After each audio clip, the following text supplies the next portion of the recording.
After living in Singapore for 2 years, I can finally say that I fully feel at home here. The reason is because it took me way longer to fully feel at home than I initially thought. I think I had the feeling of everything was in place, everything was sorted out, only after 1 to 1.5 years. So I hope this video will make your move easier and will give you some valuable tips. For those who are new here, my name is Marian, also known as Swizzyinsg, and I moved here 2 years ago, initially because of my ex-boyfriend's job. And the plan was never really to stay. But after we broke up, my ex-boyfriend went back to Switzerland, and I fell in love with Singapore the minute I arrived. So I decided to stay here because I really found my happy place. So the majority of my time living here, I was by myself, which was sometimes quite tough. If you're just moving to Singapore or if you're planning to move, this video is just for you. Number 1, SingPass.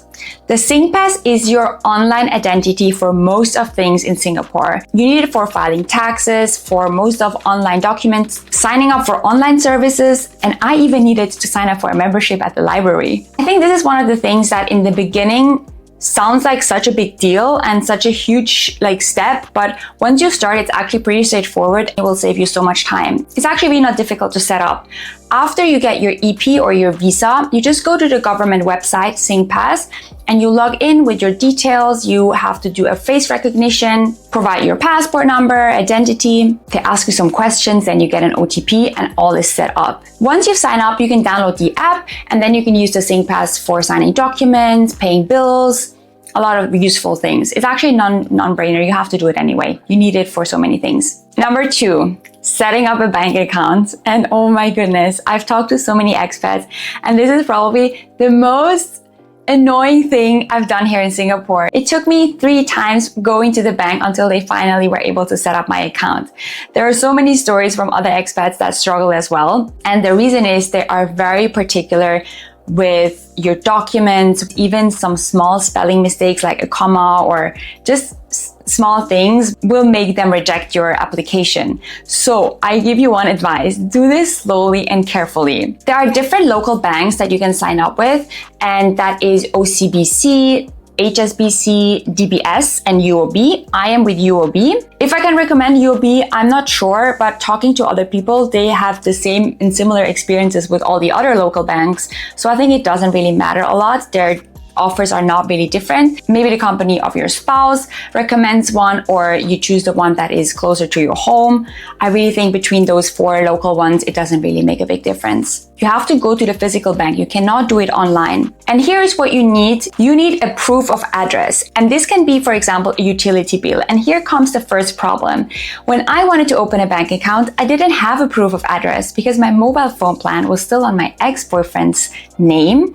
I didn't lease an apartment because I was subletting a room and they wouldn't agree to subletting document. I didn't have a utility bill. You can use a phone bill or a utility bill. I didn't have that either. So I had to make a new phone number so that I had a phone bill to then have as my proof of address. And that already took me like 2 months. Then of course you need your EP or your visa, and then you need your passport to verify yourself. Having a local bank account is also very important because at most of the stores and at hawker centers, you can only pay with Pay Now, where you can scan a QR code and then you can pay really fast. But you can only download this app when you have a local bank account. So just the sooner you start, the sooner you're done. Number 3, joining a gym or a fitness group. Not only is movement healthy and brings you in a good mood, I think it's also very easy to connect with like-minded people and find friends when you just moved here. I think I've never been to a place where you get so many gym offers in one place. From boxing classes to Pilates to yoga to calisthenics, fencing. There is honestly a million options in Singapore and the variety is really huge. So you will find whatever you will like for sure. Maybe it needs some time in the beginning to find which classes you like, but what's great for that is an app called ClassPass. With ClassPass, you buy credits, and then with these credits, you can book different classes. And in the beginning, it was great because I was able to try different classes without, signing up with the gym or signing up for a trial package. I'm still using ClassPass, and I have the chance to be an ambassador of them because I've been such a good customer for a while. So I leave down below a link where you can try ClassPass for free for 1 month. And honestly, I did that as well when I just moved here. It's so great. I think you get 45 credits, which is around 4 to 5 classes for free. So this is actually a no-brainer. Link is down below. ClassPass is the app. Other ways to find gym groups is Facebook groups. When you Google maybe running club Singapore or run groups, so many people running at Marina Bay Sands in the evening around 7 to 8. It's really not hard to join and find a running group if you're into that. Or just go to a local gym, and I'm sure if you attend the same classes over a while, then you will connect with people. And this is, I think, my tip for making friends. Try and attend the same classes over a period of time, so you get to see the same people all over again. And maybe after the third time, you see this girl next to you struggling on the reformer, and then ask her, hey, the class was really exhausting. Do you want to go for coffee? So it's easier to make friends if you attend the same classes. For me, currently, I'm super into Pilates, and I've tried a lot of different Pilates classes and gyms, but I still prefer to use ClassPass on a regular basis because sometimes I get bored of doing the same things all over again, and that still gives me the flexibility. And on ClassPass, you can actually also book nail appointments and massages, beauty treatments, and it's such a good deal because you actually never pay the full price. And if you are very spontaneous and you're flexible with your time, you can book one day in advance, and then there's so much discounted, and you can basically get a manicure for like $15. Such a good deal. Number 4, most useful apps. First of all, we have transportation apps, and that is Gojek, Tada, and Grab. This is like Uber in the US, for example, but Uber doesn't exist here. I usually use Grab, which is the most popular one, and then you get rides quite fast. But then Tada, I figured, is a bit less expensive, but it takes a bit longer to find a driver sometimes. For MRT, you don't really need a special app. There are some people recommend city mappers, but honestly, I just use Google Maps and it has been working out perfectly. The fact that I get lost is not due to the app, it's just because I have a very bad sense of orientation. Next, we have food delivery apps. Even though, hawker food and coffee shops are usually very close by and there are a lot of it, sometimes you don't want to go out and you want to order in. So you have Grab Delivery, Food Panda, or Deliveroo. The delivery fee is almost like nothing, maybe $2 to $3, and they have a huge variety and it comes quite fast. Since I live really close in the city center, I just walk to Maxwell Center, for example, and get my chicken rice there. Other useful app, especially if you're moving, Lalamove. And this is so fascinating because you can literally book a van with a helper to, move a cabinet or a bed, and it arrives within 15 minutes, and it's not even expensive. I paid, I think, $20 to move my Chinese cabinet to a new apartment, and the guy even brought everything to transport the cabinet. It was really smooth and easy and fast. In Switzerland, you would pay around like $150 for the same. Second is Carousel. Carousel is like eBay, which most of you maybe know. It's a marketplace for secondhand items. I got a lot of things on Carousel, actually, my mirror, some kitchen items. I even sold a lot of things until now, old clothes or just things I don't use anymore. The prices are quite cheap there, so don't expect to earn a lot when you want to sell something, but to find good and cheap stuff, it's amazing. I also got many like organizers on Carousel, stuff that is not really important, that you have to have it new, and you just meet up with the buyers, maybe at MRT stations. It's really easy. Sometimes I also give away stuff for free when I have a lot of PR packages from my content creation and I just cannot keep everything. I make a listing and I say you can collect this for free, and it's usually gone within 5 minutes or faster. And then we have Lazada and Shopee. This is similar to Amazon, but the Chinese version. And to be honest, I feel still a bit overwhelmed on the apps because you got so many offers and it's very bright and colorful. You need a bit of time to figure out how the app works and where to find what, but you can literally find anything. They deliver super fast. They have multiple options for prices. So it's actually great. I've been buying a lot from Shopee recently. For example, I got my NutriBullet from there. I got the best flight pillow ever. This was life-changing. I'm gonna link this. Then I got my SodaStream from there. I got even beauty products like my makeup remover, a dehumidifier. You can get fans. The list is endless. I got a lot from there.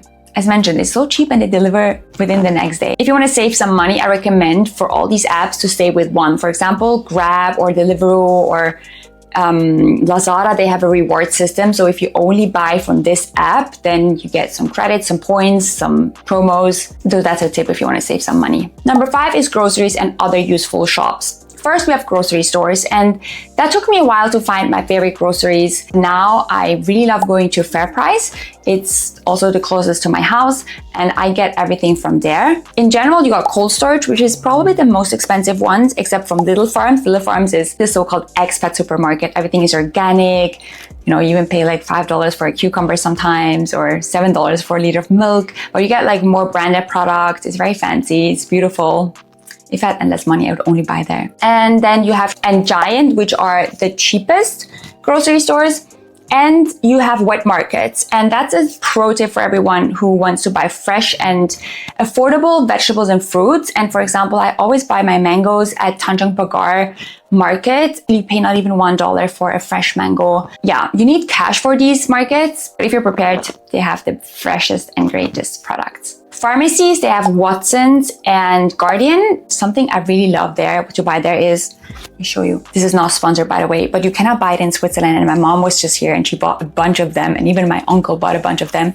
This is melatonin, and oh my God, they're so yummy. I have to make sure I'm not going to eat the whole box when I take one. But you can find these at Guardian and Watson, I think. Then you have, for example, do-it-yourself stores like Spotlight. It's crazy. You can buy their papers and things to craft, colors and paints and canvas, and I don't know, the world is yours there. If you're creative, you're gonna go crazy in these stores. You can spend hours there. And then lastly, to make you feel at home is to know the MRT system and how to get around and not to get lost. Oh my God, the amount of times I got lost at Ion Shopping Mall and Orchard MRT, I stopped counting. But Singapore public transport is one of the best in the world. It's super efficient. It's very, very affordable. You pay not even $2 for a ride. Bus is even cheaper. And once you figure out their system with the lines, it's actually really easy. And every MRT comes within 2 or 3 minutes. It's very clean. It's air conditioned. And again, I just navigate myself around with Google Maps. I just type in where I have to go and they tell me exactly which line to take, where to walk, even which exits. And this is something I need to tell you. Every bigger MRT station has a lot of exits. So Orchard has, I think, 12 or 13. So depending on which exit you take, you end up in a completely different place, which makes you walk maybe 10 minutes longer to your final destinations. Sometimes I couldn't find the right exit, but once you know where you want to go, which exit to take, it's going to be very easy. But yeah, it takes a while, but I think I should have started doing that from the beginning, writing down the exit when I knew I had to go back at one point, and I thought, oh, I'm gonna remember. Obviously, I didn't remember. I have so much more to share, so if this was interesting so far and helpful, let me know in the comments and I can record a part 2. I would love to talk more about the food scene, which is huge, or the laws that you have to know. More information, obviously, you can also find in the meantime on my Instagram account, Swizzyinsg, where I share a lot of food tips, the best restaurants, the best things to do, activities, what's going on in the city. And if you want to support me for free, give this video a like and subscribe. And watch this video up next, because these are the 6 tourist traps that you can avoid and save some money on top. See you in the next one. Bye.